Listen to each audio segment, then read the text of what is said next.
Construyen un templo tan grande y está vacío, no tiene ningún ídolo dentro.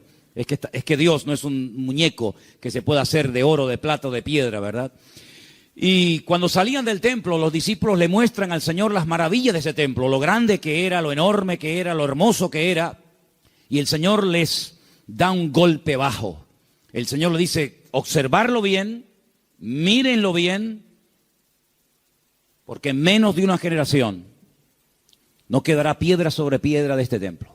Efectivamente, 37 años después de lanzar esta palabra profética, 37 años después, el templo quedó totalmente destruido hasta este momento.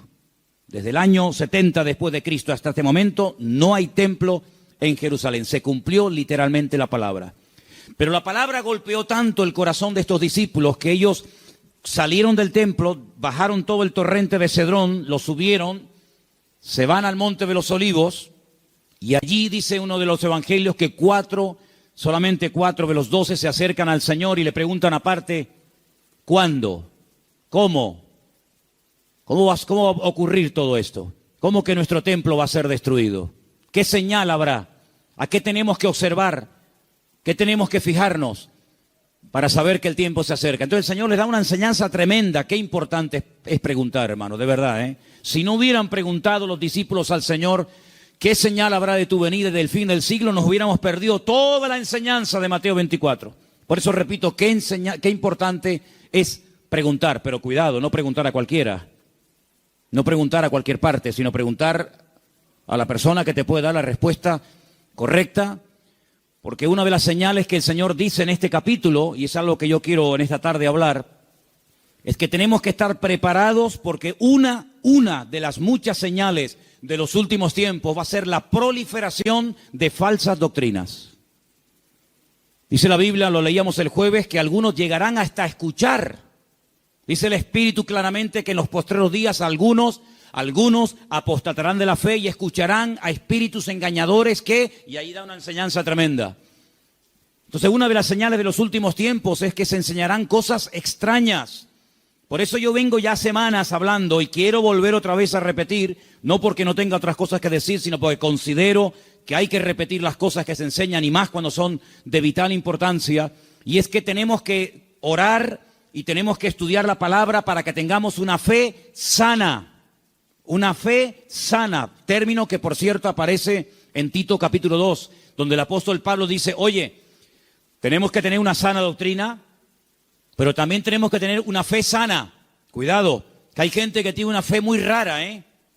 Hay cristianos que cuando los oyes hablar, dice, sí, tiene fe, pero es una fe un tanto rara, un tanto extraña, una fe mística. Yo puse unos ejemplos unas semanas atrás, no sé cuántos de ustedes lo recordarán, cuando algunos discípulos dijeron al Señor, Señor, no nos quisieron recibir, no nos han dado la bienvenida. ¿Tú quieres que oremos para que caiga fuego del cielo y lo destruya? Si yo dice, alto, ¿qué estáis diciendo? ¿Estáis locos? Tenían fe, pero cuidado, la fe no es para destruir, la fe no es para hacer daño, la fe no es para orar para que caiga fuego del cielo. Dice, ustedes no saben bajo qué espíritu, bajo qué influencia espiritual están ustedes hablando. Que no. El apóstol Pablo, ¿os acordáis? Le decía a Timoteo, la fe que ahora tienes es una fe no fingida, es una fe sincera.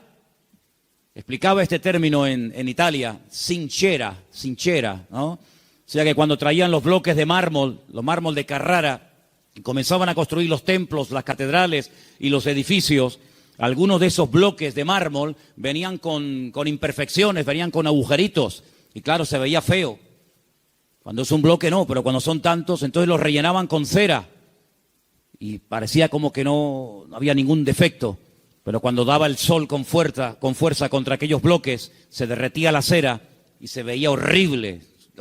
Decían, manden bloques sin cera, manden bloques sin cera, para que después cuando salga el sol no se quede esto de una forma tan fea y de tan mal aspecto, ¿no?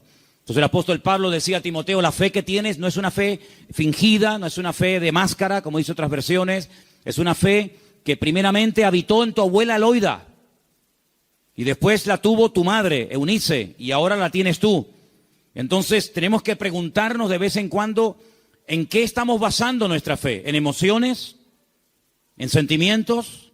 ¿En sueños? ¿En experiencias o en la palabra de Dios? Yo me quedo sorprendido, muy sorprendido, porque de toda la vida hemos sido conocidos como el pueblo del libro.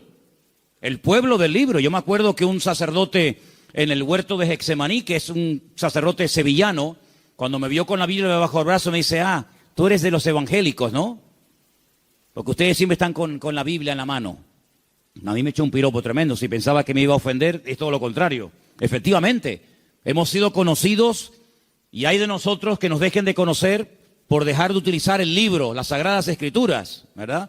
Pero hay un desapego últimamente tremendo.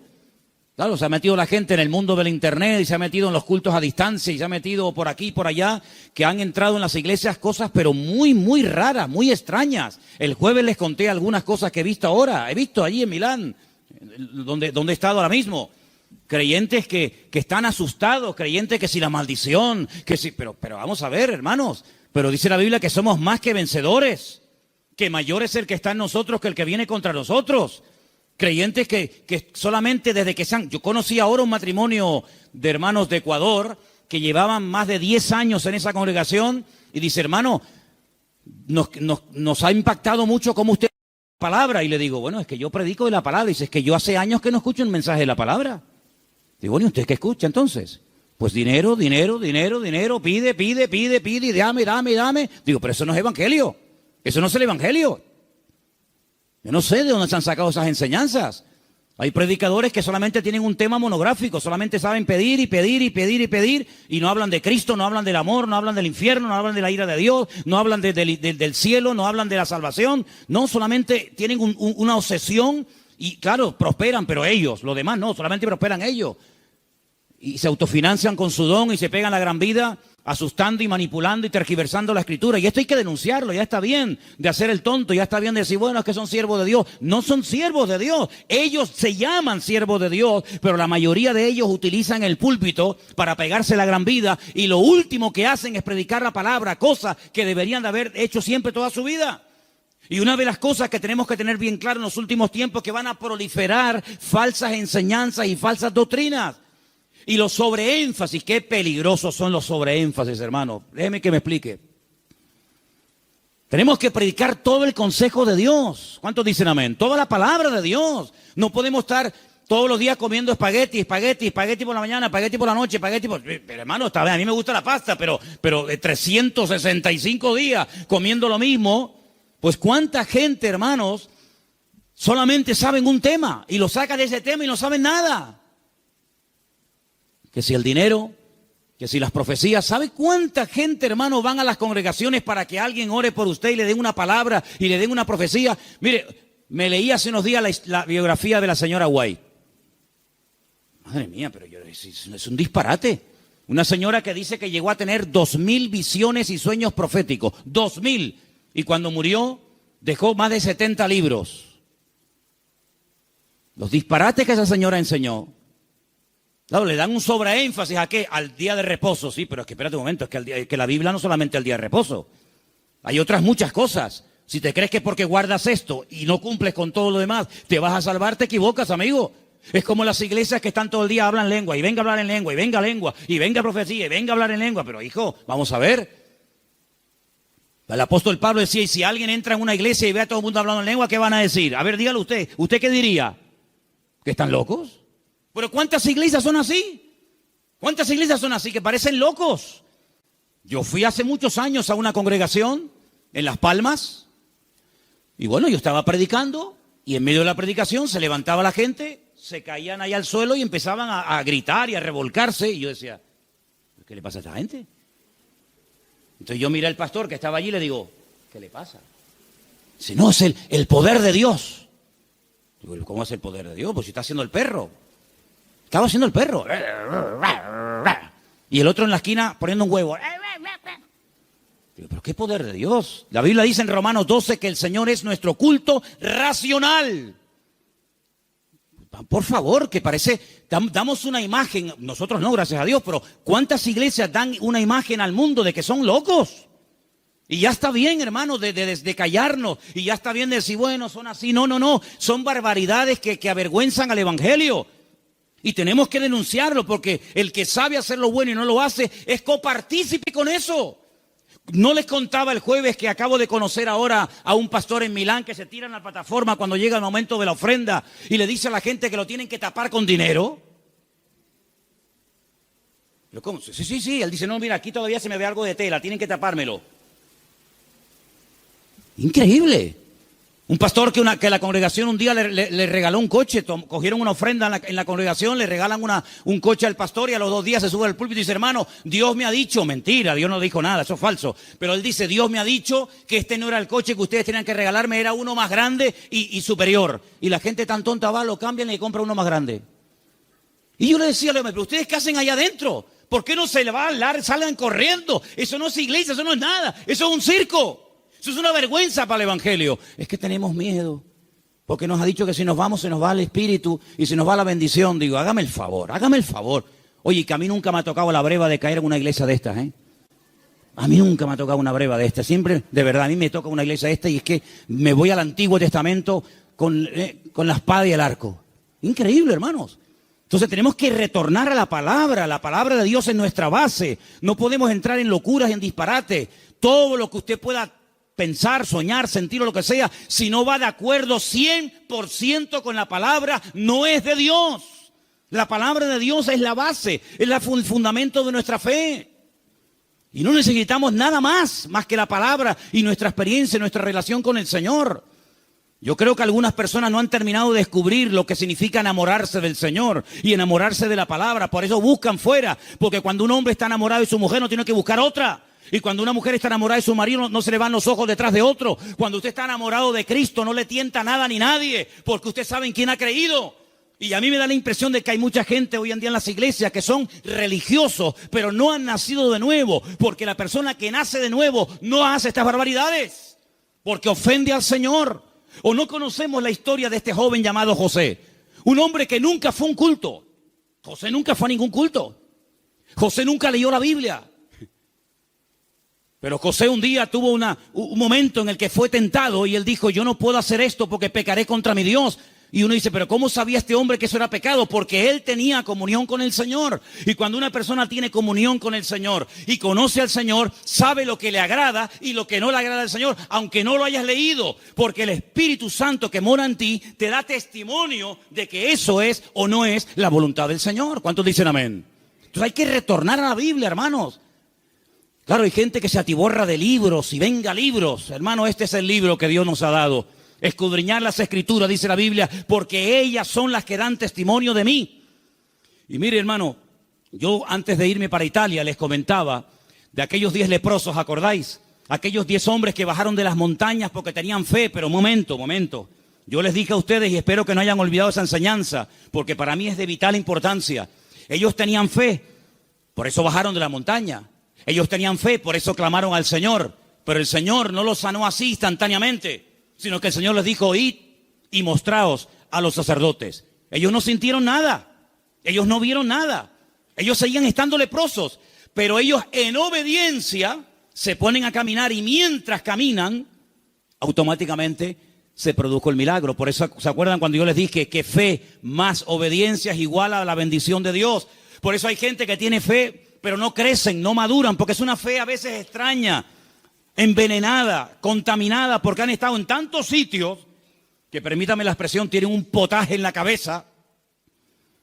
Pero cuando usted conoce al Señor y a su palabra, y usted tiene una fe sana, bien encaminada en las cosas del Señor, usted sabe que la fe, si no tiene obras, y la fe si no obedece al Señor, no sirve de nada. ¿Cómo usted va a pretender con la fe que tiene viviendo en desorden, sin poner en práctica los mandamientos del Señor? Que Dios le bendiga. Primeramente tendrá que ponerse en orden para que el Señor pueda hacer maravillas en su vida. ¿Y cuántos creyentes en las iglesias son una cosa aquí y fuera son otra? Sí, tienen fe, pero el testimonio que dan es pésimo. Bendito sea la palabra cuando el Señor dice a través de la boca de Pablo, no me avergüenzo del evangelio, porque es poder de Dios. Espero que el evangelio no tenga que arrepentirse y no tenga que avergonzarse de la conducta que está llevando fuera. Porque aquí todos somos muy buenos. Aquí todos levantamos las manos, o el que quiera, y aquí todos somos muy santos. Pero, ¿y por fuera? Porque a mí de qué me sirve que vengas aquí, gloria a Dios y aleluya, si luego en la calle eres un desorden y vives en pecado, estás viviendo en adulterio, estás viviendo en fornicación, tienes un mal testimonio en la familia. No, si tienes que plantearte tu relación con Dios. ¿A qué vienes aquí? ¿A cambiar o a qué? ¿A fichar como en un trabajo? No, fui al culto. Sí, fui al culto porque te entró por aquí y te salió por ahí, porque no ha habido cambios en tu vida. Esta es una iglesia donde queremos que la gente venga, gloria a Dios, sí, pero que vengan a cambiar. Y que sepan que aquí no vamos a estar con tontería ni con experiencias extrasensoriales, sino que aquí te vamos a llevar a la palabra. Y la palabra te va a hablar y el Espíritu va a hablar a tu corazón. Y en cuanto veamos cosas extrañas que no son de Dios, pues te las tendremos que decir. Y claro, algunos esta cosa no lo entienden y dicen, no, es que aquí no hay amor. Bueno, si usted entiende el amor, que le vamos a decir lo que usted quiere oír, evidentemente aquí no lo va a encontrar. Aquí le vamos a decir lo que dice la palabra. Y los que estamos, los que vienen, se adaptan a lo que hay, y si no, pues que el Señor le bendiga y que le lleve a otra iglesia. Pero aquí no vamos a ceder ni un milímetro por agradar los oídos, por tener mucha gente, porque si tener mucha gente significa bajar el listón de la santidad de Dios, amigo, hasta ahí hemos llegado. La palabra dice que sin santidad nadie verá al Señor. Me da igual si es fulanito de tal, don fulano de tal. Sin santidad nadie verá al Señor. Es que yo canto, que me da igual. El diablo canta mejor que nosotros. Sin santidad nadie verá al Señor. ¿Qué es santidad? Vivir como Dios manda. Es que yo no quiero vivir como Dios manda. Pues a ver lo que haces. A ver lo que haces. Porque tarde o temprano te vas a sentir confrontado con la palabra. Claro, la carne siempre te va a decir que no pasa nada. ¿No se lo dijo Satanás a Eva? ¿Qué le dijo Satanás a Eva? ¿Por qué no comes? Y dice, porque Dios me ha dicho que si como muero. ¿Y qué le dijo Satanás? No, eso no es así. Tú no vas a morir. Come para que veas. Y le creyó al diablo. ¿Y cuántas veces creemos que Dios está equivocado, que es injusto con nosotros, cuando la palabra del Señor nos dice que en los últimos tiempos el enemigo va a ser tan sutil que muchas veces le va a permitir a la gente tener esa falsa seguridad de creer que estoy en desorden y en pecado, pero Dios me va a bendecir igual? No, mi amigo. Las consecuencias, tarde o temprano, de una vida en desorden son terribles, porque la paga del pecado ha sido y es y será siempre la muerte. ¿Cuántos dicen amén? Hay tres cosas que tenemos que tener claro a estas alturas. Primero, ¿a qué nos ha llamado el Señor? ¿A qué nos ha llamado el Señor? ¿Tú sabes la tranquilidad que tú tienes en tu corazón cuando tú sabes a lo que te ha llamado y a lo que no te ha llamado el Señor? No tienes que estar imitando a nadie. No tienes que viajar por el mundo entero buscando el sistema, el método en Colombia, en Venezuela, en Cuba, en Puerto Rico, en Toronto. Yo no tengo que ir a ninguna parte. Lo que dice la Biblia, entra en tu aposento y tu Padre que te ve en lo secreto te recompensará en público. Claro, es más fácil coger un avión y irte a Corea, a ver lo que hacen los coreanos. Es mucho más fácil coger un avión y pagarte el pasaje como Jonás, que preferiría pagar el pasaje, ¿verdad? Y mantener la rebeldía que dar marcha atrás. Es mucho más fácil coger un avión y decir, a ver, una iglesia que esté creciendo mucho, a Nigeria, ahí nos vamos todos. Ahora a Pensacola, ahora a Toronto, ahora, hermanos, a donde tenemos que ir, dice el Señor, venid a mí, los trabajados y cargados, que yo os haré descansar. ¿Cuántos dicen amén? Entonces, tener claro a lo que nos ha llamado el Señor y a lo que no nos ha llamado. No hay una iglesia 100% completa. Yo les digo, esta iglesia no es completa. Tenemos muchas carencias. No somos una iglesia fuerte en misiones, no tenemos misioneros ahora mismo en el mundo. Tenemos un montón de carencias, pero creemos que hay un área en la que el Señor nos puede utilizar. Pero hermanos, hay congregaciones que pretenden hacerlo todo, lo entienden todo, lo saben todo. Y la Biblia nos enseña que somos un cuerpo y que nos necesitamos los unos de los otros. Y capaz que lo que el Señor nos ha dado, tal vez no lo tenga el hermano de la esquina, pero el hermano de la esquina seguro que Dios le ha dotado con algo que nos hace falta a nosotros. Y así nos complementamos y trabajamos en el mismo sentir, en un cuerpo en el Señor. ¿Cuántos dicen amén? Nuestra identidad, ay hermano, la identidad. Esto es algo que trae de cabeza a miles de personas, porque la gente tiene que tener una identidad, y si no la encuentran en la casa, la va a encontrar en el fútbol, y si no, en cualquier otro lado. ¿Nuestra identidad? ¿De dónde viene nuestra identidad? Nuestra identidad viene de Cristo. Nuestra identidad viene del Señor. Yo no tengo que ponerme ahora todo el cuerpo lleno de tatuajes para sentirme, digamos, querido y respetado por un cierto sector de la sociedad. No. ¿Sabes qué? Yo he sido aceptado por Cristo tal y como soy, con mis defectos, con mis virtudes y con mis debilidades. ¿Cuántos dicen amén? Ahora, si usted tiene complejos, si usted no se termina de aceptar a sí mismo, pues usted no va a crecer y usted no va a madurar hasta que tú no le des gracias a Dios por el cuerpo que tienes y le digas gracias, Señor, porque tú me hiciste así, usted no va a poder disfrutar de la vida. Su identidad tiene que venir de la fuente. ¿Y cuál es la fuente de la que bebemos? Nuestro Señor Jesucristo. Eso nos ayuda a descubrir nuestras limitaciones. Eso nos ayuda a saber lo que tenemos y lo que no tenemos. ¿Han oído el pasaje del libro de los Hechos cuando dice la Biblia que a la hora de la oración subían Pedro y Juan al templo a orar y dice que había ahí un mendigo que les pidió limosna? Lo conocéis, ¿verdad? Conocido. ¿Qué le dijo Pedro al paralítico? No tengo. ¿Qué? Fíjate tú, un hombre que con la sombra sanaba a los enfermos. Un hombre que oró por muertos y los resucitó. Un hombre que caminó por encima de las aguas. Un hombre que un día fue a pescar, le abrió la boca al pez y sacó una moneda dentro. ¿Te imaginas que nos pase eso a nosotros? Un hombre que vio milagros del Señor y dice, no tengo ni plata ni oro. ¿Tú te imaginas que ese hombre fuera un predicador hoy en día? ¿Sería multimillonario? Si muchos son unos mequetrefes que no saben ni hablar en público y viven a cuerpo de rey, tú imagínate un predicador hoy en día que tuviera el currículum que tenía Pedro. Sería algo increíble. Pedro dijo, no tengo ni plata ni oro, pero tengo algo que ni con todo el oro del mundo puedes comprar. Y le dijo al hombre con toda la autoridad, porque sabía lo que tenía. Porque cuando uno sabe lo que tiene, se mueve con autoridad. Y cuando no sabes que tienes eso, pues mejor estate quieto. En el nombre de Jesucristo, levántate y camina. Y el Señor hizo un milagro tremendo. Entonces las iglesias, los creyentes hoy en día, tenemos que saber a lo que Dios nos ha llamado. Tenemos que saber lo que tenemos y lo que no tenemos. Y darle gracias al Señor, porque Dios con nosotros ha sido tremendamente fiel. Y a unos le da 30, a otros le da 60, a otros le da 100. Y cada uno tiene que saber moverse en el área donde Dios lo ha puesto. ¿Cuántos dicen amén? Pero no escondas, como decía Pierre hace un rato, no escondas el talento bajo tierra. Porque hay gente que a lo mejor tiene un talento, pero no lo usan. Y yo conozco muchos creyentes que no están usando lo que Dios les ha dado. No lo están usando. Están más preocupados en conseguir un buen trabajo que en servir a Dios. Están más preocupados en pagar lo que deben que decir, Señor, yo todavía no sé el don que tengo. Si yo me pusiera a preguntarle a muchos creyentes hoy en día, ¿cuál es el don que Dios le dio a usted? ¿Cuál es el don que Dios le dio a usted? Muchos dirían, no lo sé. Y llevan toda la vida en la iglesia. Entonces, en estos años, ¿qué has hecho? Porque si no sabes a lo que Dios te ha llamado, si no sabes cuál es el don que tienes, la pregunta es, ¿usted qué ha hecho en los 10 años que lleva en el culto? ¿Qué es lo que usted ha hecho? Queridos hermanos, es el tiempo de que le preguntemos honestamente al Señor, y está el año a punto de terminar, Señor, ¿en qué área tú quieres utilizar mi vida?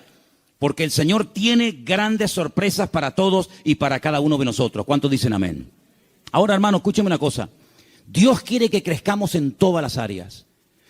Como dije antes, el sobreenfatizar algo, el crecer demasiado en un área, olvidándonos de otras, lo que produce son monstruos.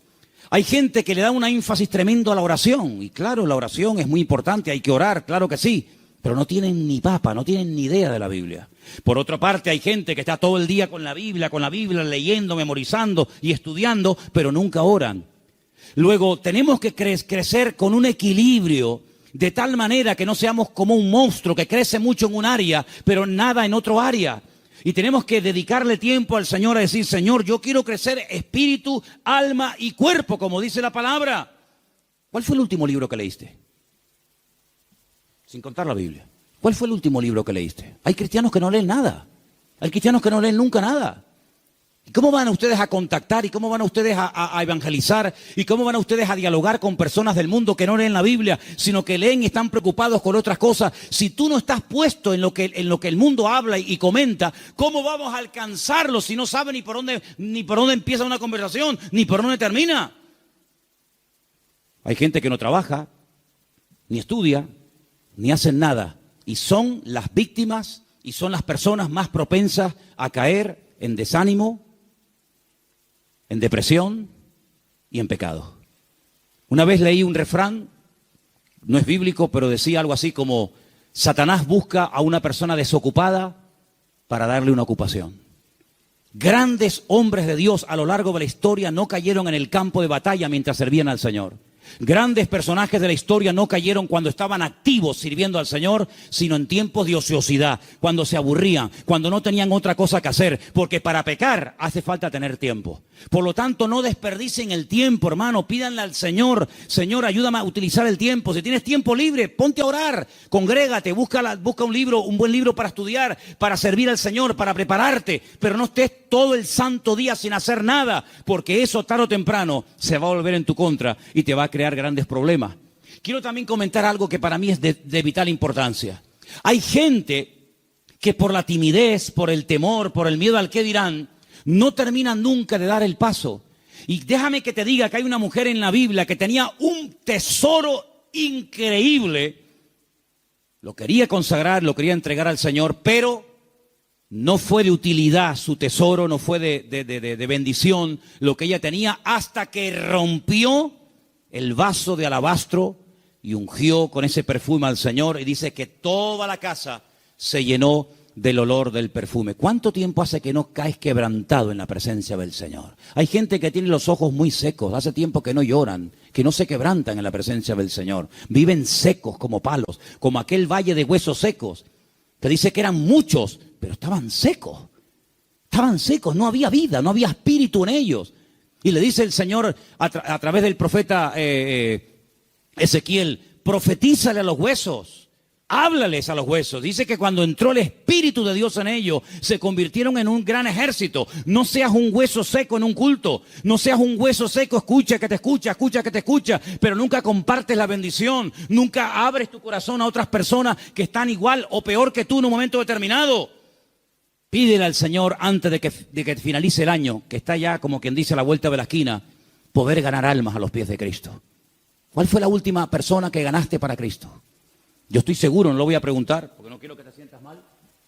Bueno, sí quiero que te sientas mal. Sí. No, que si no sería falso. Sí quiero que te sientas mal. ¿Cuántas almas has ganado para el Señor en este año? ¿10? ¿5? ¿1? No has ganado a nadie este año. Si yo no gano ni un alma para Cristo en un año, yo me muero. Le diría al Señor: Señor, llévame contigo. Ya mi ministerio se secó, ya se secó. ¿Sabe lo que pasar 365 días? Viajar, comprar, ir de vacaciones, disfrutar de la vida, de lo que tienes, trabajar, estudiar, y no ganar ni un alma para Cristo. Eso se llama esterilidad, amigo. ¿Y cuántos creyentes son estériles? ¿Cuántos creyentes son estériles? No han tenido el privilegio de llevar ni a uno en 365 días a los pies de Cristo. ¿Cuántas Biblias has repartido este año? ¿50? ¿25? ¿10? ¿Ninguna? ¿Cuántos folletos has repartido este año para invitar a alguien a un culto? Hablarle del Señor. Esa es nuestra realidad. Esa es la realidad del pueblo de Dios. Por eso cuando me dicen: hermano, ¿por qué hoy en día no hay tantos milagros como hace 2000 años? Que es normal. Porque el nivel de consagración y de compromiso del creyente del siglo XXI no tiene nada que ver con el creyente de los primeros siglos de la era cristiana. Aquella gente vivía para y por Cristo. Estaban obsesionados con el Señor. Hoy en día es muy, muy, muy difícil encontrar a uno en una iglesia que tenga las ideas claras, que dedique tiempo a la semana, 1 hora a la semana, un par de horas a la semana, para decir: ahora no voy a trabajar, no voy a ni móviles, ni internet, ni nada, sino voy a salir a la calle a ver si el Señor me pone a alguien en el camino, voy a evangelizar a un chico en el parque, a una señora que esté por ahí caminando. Es muy difícil encontrar a jóvenes, incluso hoy en día, obsesionados por Cristo. Yo le decía hace poco a un pastor: en mi época, cuando yo me convertí al Señor, todos los jóvenes en mi iglesia solamente queríamos una cosa: ir a la escuela bíblica, prepararnos y servir al Señor. Esa era la obsesión. Llegamos a ser hasta criticados. Algunos de la congregación decían: pero ¿ahora qué pasa? ¿Que todo el mundo se quiere ir al seminario y prepararse para servir al Señor? Hasta recibimos crítica en aquellos tiempos. Y en aquellos años surgieron un montón de pastores que hasta el día de hoy, son los que están. Pero pastores que ya tenemos 50 y pico años largos, porque te hablo hace ya 30 y tantos años atrás. Bueno, pues 35 años han pasado desde que yo estoy sirviendo al Señor y yo no he visto que ese deseo de servir al Señor a tiempo completo, como misionero, como pastor, como evangelista, como lo que sea, se ha ido diluyendo, se ha ido perdiendo. Y tú puedes observar hoy en día en los púlpitos que los pastores pues ya tienen de 50 años para arriba, si no más. Dime qué pastor hay, nómbrame 10 pastores en Tenerife que tengan 21 años como yo fui el primer pastor. Bueno, yo fui pastor con 19, pero dime 5 pastores en Tenerife que tengan 20 años y que sean pastores en este momento con 20 años. Ni uno. En mi época todos teníamos esa edad. Empezamos con 19, 20, 21 años hasta ahora. Tenemos que recuperar tantas y tantas cosas. En mi época no había la mayoría de las cosas que hay hoy en día. En mi época no había WhatsApp, no había internet, no había páginas web. Los cultos eran muy sencillitos, eran muy normales, no había tanta parafernalia de sonido. Parece que hoy en día la puesta en escena tiene que tener esto y aquello, porque parece que si no, el culto como que no fluye. En aquella época una guitarra española, pum, a la calle, encima un banco, orábamos, venía la gente, estaba el Señor, una sencillez tremenda. Eso tenemos que volver a recuperarlo, porque nosotros estamos en este mundo, ¿para qué? ¿Para qué estás tú en este mundo? Y dime, ¿para qué estás? Para llegar a una edad y decir, bueno, yo ya tengo mi casita, mis mueblecitos, mi paguita. Qué vida tan triste, perdóname. Qué vida tan triste. Estar esperando a yo jubilarme, a estar ahí esperando a la muerte. Este verano, cuando hice a un pueblo, había 3 personas en el pueblo. 3 personas en un pueblo, allí arriba, en los cañones del Sil, en Galicia. Cuando llegué, hablé con esos 3 viejitos y le digo, ¿qué tal? ¿Cómo están? Los 3 al momento me dijeron, aquí estamos esperando la muerte. Digo, ostras. Yo déjame dar un paso atrás, no sea que me pase a mí algo también. Dice, los jóvenes se han ido todos. Los jóvenes del pueblo se fueron. Y aquí estamos esperando a la muerte. Digo, madre mía, pero qué futuro de vida. Que le puede venir dentro de 6 meses, dentro de un año, dentro de yo qué sé cuánto. ¿Y tú qué estás esperando?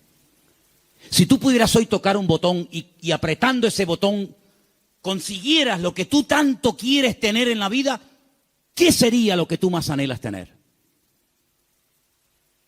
¿Pasa ese botón por agradar y honrar al Señor? Yo quiero que en esta noche nos hagamos estas preguntas, hermanos. ¿Qué estamos haciendo con nuestras vidas? ¿Qué estamos haciendo con nuestras vidas? ¿Sabes? Hace unos días pensaba lo mismo que llevo años pensando. Se nos ha ido otra vez el año. Hoy es 20, ¿no? 20 de noviembre. Pero sí que parece que el otro día estábamos en el retiro con el pastor Antonio en el Puerto de la Cruz. Y yo me acuerdo que el otro día tuvimos el retiro donde hablábamos de Amalek. ¿Se acuerdan? Pues ¿cómo puedes pasar tanto tiempo? Y el campamento de jóvenes ya pasó. Y las vacaciones de verano se fueron. Otro invierno más. Y ahora, este mes, así, volando, llega diciembre y otro año más. Hermanos, algo tiene que cambiar en nuestras vidas. Te tienes que replantear tu tiempo, tu vida, tu juventud, tu matrimonio, tu familia de una forma diferente. Tú no puedes ser un parásito en una iglesia. Tú no puedes ser una persona ahí sentada 1 año, 2 años, 4 años, 5 años, 10 años, 30 años. Uy, se murió el hermano. Señor, toma, te lo mandamos. Otro para arriba. No, hermano. Sea una oveja productiva. Involúcrese en las cosas del Señor. Tenga ilusión por las cosas del Señor. Y yo creo que si nosotros verdaderamente buscamos al Señor de todo corazón, hay tantas cosas que podemos hacer todavía para el Señor. Yo, hermano, yo tengo más ganas de servir al Señor que nunca. Pero yo no quiero que esta iglesia sea un freno para mi vida. Yo no quiero que esta iglesia se convierta en un tapón para mí. Yo tengo mucho más visión que estar aquí. Y yo estoy plenamente convencido de que el mundo, no Tenerife, el mundo nos está esperando. Y el Señor tiene gente aquí que puede utilizar de una forma tremenda. Pero somos nosotros los que tenemos que decir, Señor, cuenta conmigo. Porque quiero terminar diciendo algo. La noche que el Señor Jesucristo sabía que iba a ser entregado, dijo algo tremendo. Dijo, Padre, pasa de mí esta copa. Mas no se haga mi voluntad, sino la tuya. ¿Y saben cuál era la voluntad del Padre en ese momento? Que lo mataran. Es increíble. El año que viene va a ser un año muy interesante. Créanme, va a ser un año tan interesante. Porque ya empezaron los dolores de parto, pero los dolores de parto no duran siempre. No, hermana, yo no entiendo mucho de esto, yo nunca he parido, ¿no? Pero más o menos hablo de la teoría. Los dolores de parto están ahí, pero llega un momento que se acabó el dolor, nace el chiquillo y ya está. Bien. Llevamos años con dolores de parto. Europa ya lleva años en dolores de parto. España ni te cuento. España yo creo que le van a tener que hacer una cesárea dentro de poco, porque no hay forma de que salga el chiquillo, ¿eh? ¿Vale? Estamos con dolores de parto hace mucho tiempo. El año que viene van a salir muchas cosas, van a parir muchas cosas que se han ahí retenido con dolor. Bien. Estoy recibiendo llamadas de Estados Unidos. Muy interesantes, por cierto. Para muchos, sobre todo para gente de Latinoamérica, más que para gente de Europa, Estados Unidos era el sueño dorado. Yo recibo cada día correos de gente que me dice, he mandado solicitud, he pedido visa a Estados Unidos, me la han denegado, entonces estoy tocando la puerta a ver si usted, no sé qué. No te puedes ni imaginar la cantidad de gente que me escribe cada día de montones de lugares que primero tocan a la puerta del tío Sam. Primero le llaman al tío Sam. Y cuando el tío Sam le dice, por aquí no entra, entonces llaman yo qué sé, a Don Quijote de la Mancha y Sancho Panza, ¿no? Por ejemplo, por un ejemplo. Vean. ¿Cómo van a reaccionar todos aquellos creyentes que se fueron a Estados Unidos creyendo que era el paraíso terrenal? Cuando el señor Trump les diga, usted, y usted, y usted, fuera de aquí. Ay, amigo. A mí se me han abierto muchísimas puertas en Estados Unidos. Me he negado rotundamente a ir. Porque mi confianza y mi refugio no está en América, mi refugio está en Dios. Ahí está mi confianza. Y el libro de Proverbios dice, más vale bocado seco y en paz. ¿Eso qué? Un cacho de pan, pero con la bendición de Dios. ¿Se puede tener un trozo de pan con la bendición de Dios? Sí, claro. ¿Y se puede tener abundancia sin la bendición de Dios? Tan claro, por supuesto. ¿Qué te crees? ¿Que toda abundancia viene del cielo? Ay, amigo. ¿La bendición que es solamente tener o la bendición pasa por ser? Cuidado con eso. ¿Cómo van a reaccionar tantos y tantos que se fueron a América creyendo que aquello era el paraíso terrenal, que ya por fin el sueño dorado se había cumplido y que ahora le digan, vuélvanse a su tierra? Ay, amigo. Ha llegado el momento, hermanos, si no lo veis, lo vais a terminar viendo y entendiendo. Ha llegado el momento que todos los creyentes del mundo, en el único en el que nos vamos a poder refugiar, como siempre ha tenido que ser así, pero parece que se ha olvidado, es el Señor nuestro Dios. Él es nuestro pronto auxilio en las tribulaciones. Me llaman hermanos de Estados Unidos, ya han empezado las pintadas en iglesias evangélicas de hispanos diciéndole, váyanse a su tierra. No te puedes ni imaginar cuántas. Claro, eso no sale en las televisiones. Incluso persiguiendo ya a algunos judíos. Fíjate tú, el país del mundo donde más judíos hay, más que en Israel, es en Estados Unidos. Y ya muchas sinagogas están vendiendo en Nueva York, en New Jersey, en muchos lugares, porque ya están metiéndose con los mismos judíos. Pero es que todo eso está profetizado, hermanos. Todo eso está escrito. Que cada uno tendrá que volver a su lugar de origen.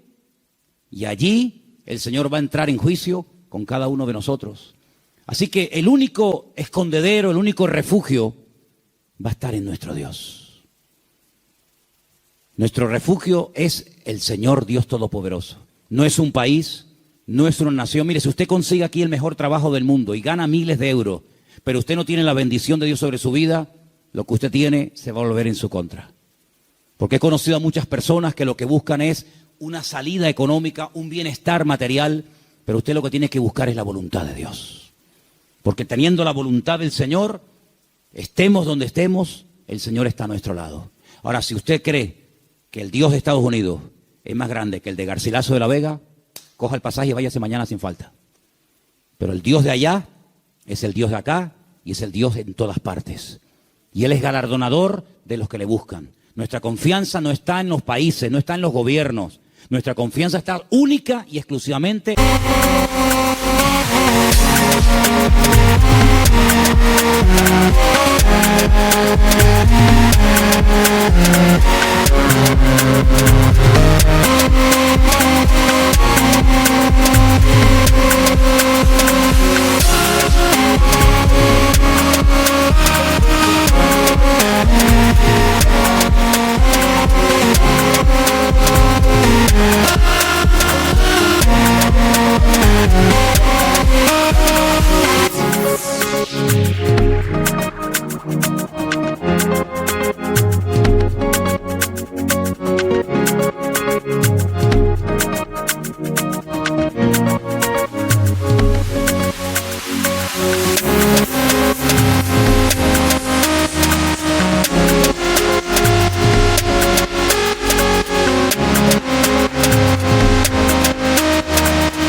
nuestro Dios, en el Dios que nunca nos ha fallado, el Dios que ha dicho estaré contigo todos los días hasta el fin del mundo, y el Dios que nos va a enseñar a vivir por fe.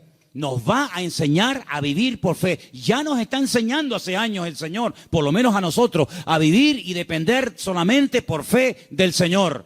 Phương luôn mong manh như bờ cát, ta bước vào chỉ nhẹ nhàng nhưng mỗi bước đều lún sâu. Ra mình một góc phải 3 ngày dài qua, càng làm cho đầu óc nặng nề thêm trì trệ. Và rồi ta đã viết bài ca về loài hoa từng mang đến cho ta vương vấn của si mê. Ra mình một góc phải 3 ngày dài qua, càng làm cho đầu óc nặng nề thêm trì trệ. Và rồi ta đã viết bài ca về loài hoa từng mang đến cho ta vương vấn của si mê.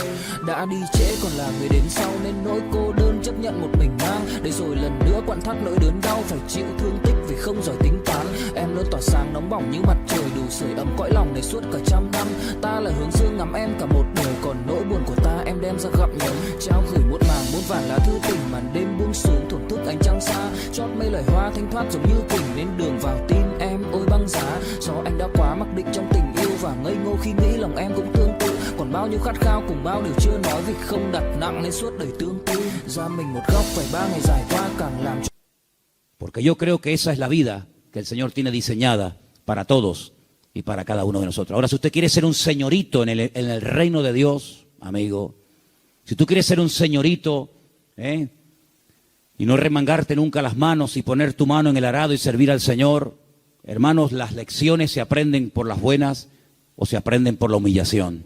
Y yo creo que el Señor hace mucho tiempo nos está hablando a todos y a cada uno de nosotros. No se afanen tanto, no se afanen tanto. Inviertan más tiempo en la oración, inviertan más tiempo estudiando la palabra. Hay algunos de ustedes que no tienen tiempo ni para orar. Algunos me han dicho en alguna ocasión, ay, es que yo voy a la cama tan rendido que hago, Señor, bendito sea tu nombre. Amén. No, duermen en paz, la verdad es que duermen en paz, pero hermano querido, busque a Dios, busque a Dios. Hay mucho camino por recorrer, muchas cosas por hacer. Usted no puede dedicar más tiempo a lo material que a lo espiritual. Por favor, estamos invirtiendo el orden. Si usted dedica más tiempo a lo material que a lo espiritual, aquí está fallando algo. Yo creo que el Señor nos está llevando a un punto y el año que viene va a ser un año muy, muy importante en la historia de la iglesia, en todas partes del mundo, y el Señor nos está llevando a un compromiso, a una entrega, a una seriedad. Muchos no aguantarán la prueba, yo también se lo digo de paso, hay algunos que están aquí que el año que viene no podrán estar más. Porque no aguantarán la prueba, porque la Biblia nos enseña que los últimos tiempos van a ser tiempos peligrosos, tiempos difíciles. Pero si usted aguanta y se agarra al Señor, el Señor le va a bendecir. Y usted va a ver la gloria del Señor en su vida. Pero no busque salidas fáciles. Busque al Señor y lo que el Señor le diga, ni más ni menos, es lo que usted tiene que hacer. ¿Cuántos dicen amén? Vamos a orar, hermanos, por favor. Cierre sus ojos ahí donde está. Plantéese esto seriamente, por favor. Plantéese esto seriamente delante del Señor. ¿Qué estoy haciendo con mi vida? ¿Qué estoy haciendo con la vida de mi familia? ¿A dónde los estoy llevando? ¿A qué se están dedicando? ¿Cuáles son las prioridades, los objetivos, las metas en nuestra casa? Tener, trabajar, comprar, trabajar. Hermanos, que somos hijos de Dios, que no somos gente del mundo como los gentiles, que dice que se afanan y pelean por esas cosas. Dice la Biblia que nuestra búsqueda tiene que ser diferente. Que el Señor nos indica que tenemos que buscar primeramente el reino de Dios y su justicia. Y muchas de las cosas que vendrán por añadidura, dice la Biblia. Créame, vendrán. Claro, hay gente que nunca ha visto que le viene por la añadidura porque no buscas el reino de Dios. Entonces, como no buscas, tienes que buscar tú la añadidura. Pero ha llegado el momento en el que el Señor nos está mostrando que tenemos que doblar la guardia, que vienen tiempos difíciles. Hermanos, les digo algo, se lo dije el jueves con todo respeto. Dele gracias a Dios por la enseñanza que usted ha recibido en estos años, porque hay tantas barbaridades